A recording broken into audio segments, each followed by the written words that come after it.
To add and use accessibility shortcut to easily mute all sound in Samsung Galaxy S23 Ultra, swipe down the top of the screen and then tap setting icon. Scroll down the screen to find accessibility.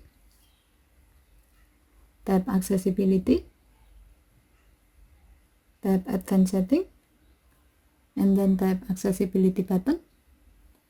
Tap select action and then select mute all sound.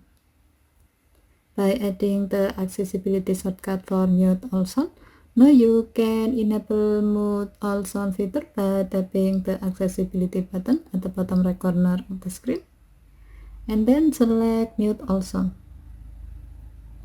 While you are muting all sound, you cannot use volume button to adjust the volume level, and you are only be able to put your phone in silent or vibrate mode. To get back the sound, you have to disable this feature by tapping accessibility button and then select mute all sound. Okay, thank you for watching. Have a nice day.